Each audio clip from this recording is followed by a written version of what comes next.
Exponential and logarithmic functions are really important for engineers. For example, exponential functions are seen in systems that store energy. Since energy storage and transfer, or doing useful work, are so important to engineers, exponential functions are indispensable. Logarithms are useful for a variety of reasons. They can simplify certain arithmetic operations, and they model the way our senses, touch, sight, and sound, work. This video will introduce some applications and basics of exponentials and logarithms. The mathematical details will be discussed in later videos. First, I'll do a quick overview of both exponential and logarithmic functions. Exponential functions contain terms like b times e to the mx power. E is just a number. It's called the exponential constant. E is an irrational number, kind of like pi. It's approximately equal to 2.7183. Logarithmic functions are, in some sense, the inverse of exponentials. In other words, logarithms can be used to undo exponentiation and vice versa.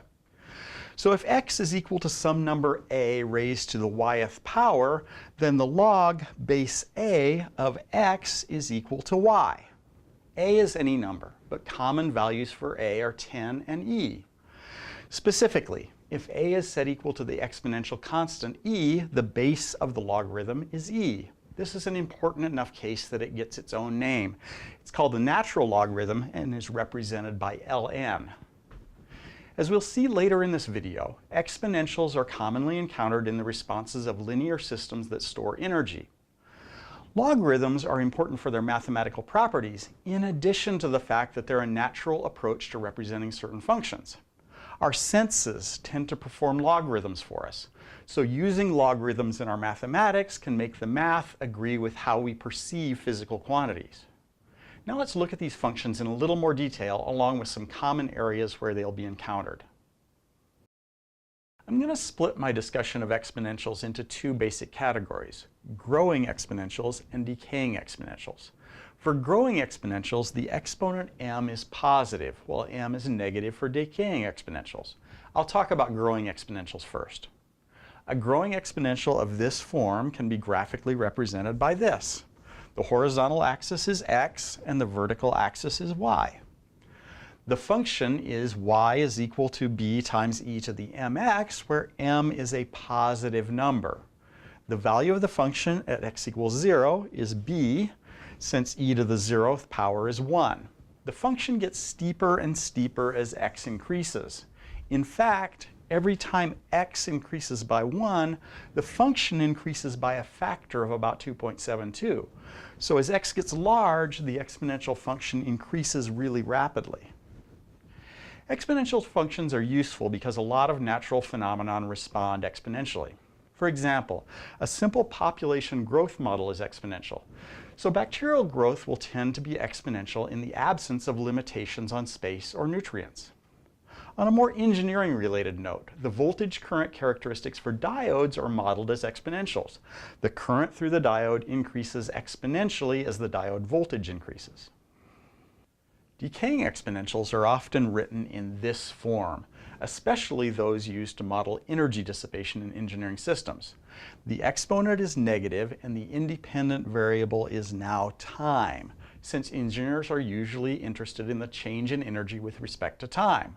The decaying exponential looks like this for time greater than 0. The function decreases rapidly at first, and then its rate of change slows down. The function approaches 0 as time goes to infinity. If the vertical axis is energy, the value y0 corresponds to the initial energy stored in the system. If we don't add more energy to the system, the energy stored will dissipate to 0 as time goes to infinity. The exponential factor is represented as 1 over tau in this form of the equation. Tau is called the time constant of the system, and it governs how quickly the energy in the system dissipates. The larger the value of tau is, the slower the energy dissipation. Exponential functions describe the energy dissipation from linear systems. This particular form of an exponential function models the energy dissipation from systems that have a single type of stored energy.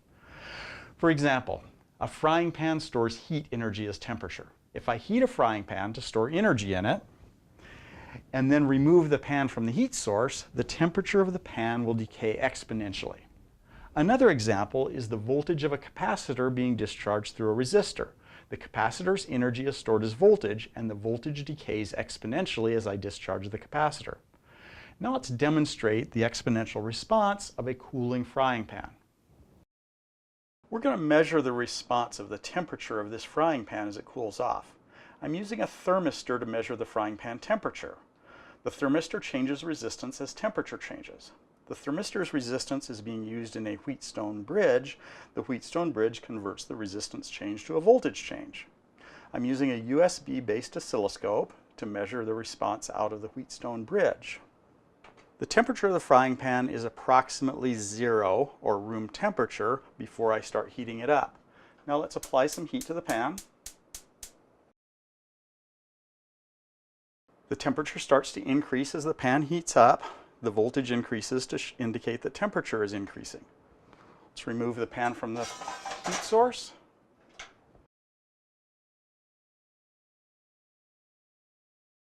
Temperature is continuing to increase because the temperature in the frying pan is becoming uniform.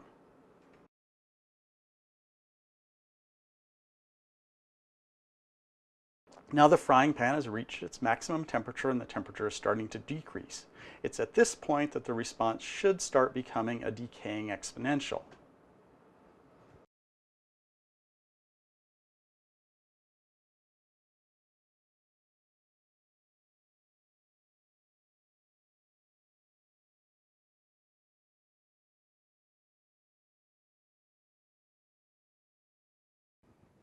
And the temperature as a function of time as the frying pan's cooling looks like a very nice exponential. So far, I've just introduced what the time constant is rather than how we would use it in an engineering application. The short answer to that is it helps us to estimate the equations that govern systems that store energy. When we talked about linear systems in the last chapter, we needed to estimate the slope and the y-intercept of a straight line that approximated the system's behavior. After we had the equation of the line, we could use that equation for design and analysis purposes. The difference here is that with systems that store energy, the governing equations are called differential equations. We'll introduce differential equations in more detail later in this class. But for now, I'll just claim that differential equations dictate the rate at which the energy in a system can change. An example would be Newton's second law. If I apply a force to a wheeled cart, the force applied to the mass is equal to the mass times the acceleration of the cart. Acceleration is just the rate of change of velocity with respect to time. So the force is equal to the mass times the change in velocity divided by the corresponding change in time. The kinetic energy in the mass is related to its velocity. Kinetic energy is 1/2 times mass times velocity squared. So this equation is fundamentally telling me how quickly the kinetic energy in the mass will change when I apply a force to the cart. It's a differential equation. With a little more rigorous mathematical notation, the general form of the differential equation governing the energy in a system with one energy storage element looks like this. Y of t is the parameter that represents the energy in the system. In the Newton's law example, it's the velocity of the mass. dy over dt is the rate of change of y with respect to time at a point.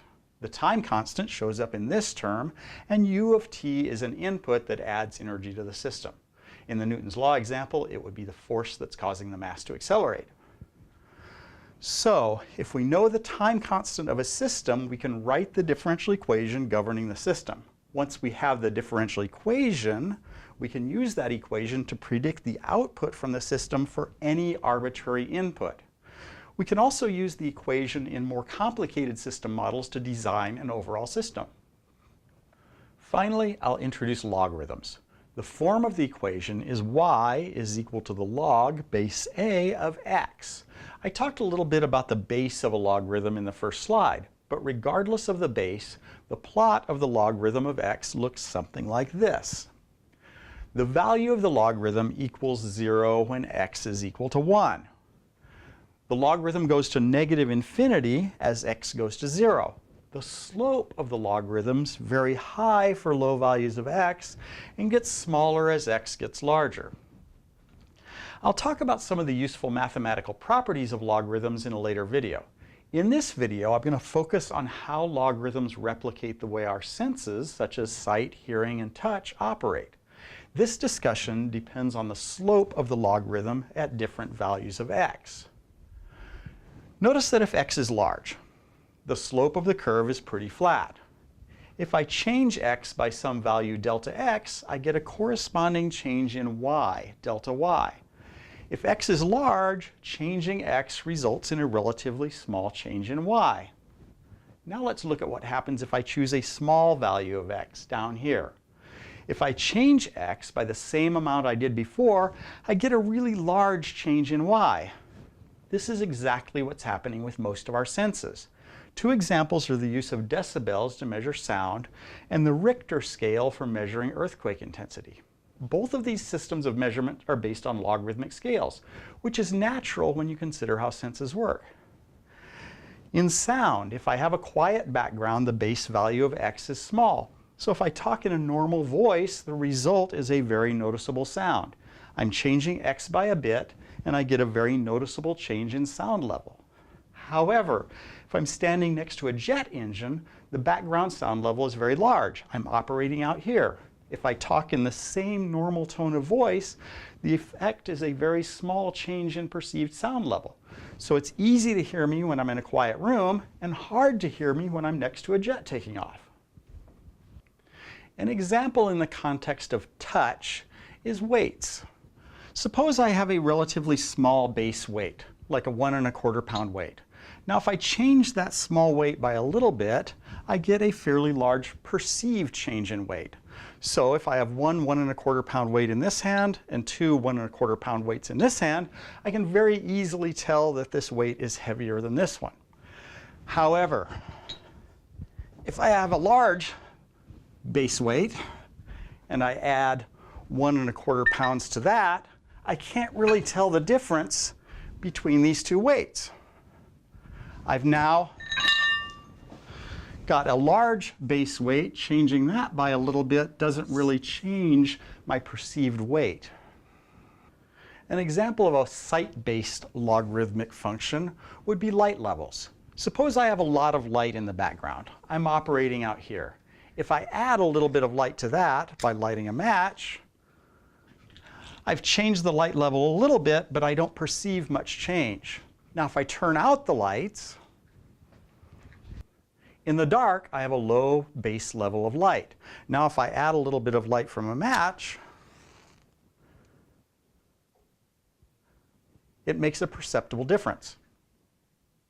That's the general idea behind exponential and logarithmic functions. This video was mostly just about applications and the usefulness of exponential and logarithmic functions. Later videos will present the mathematical details.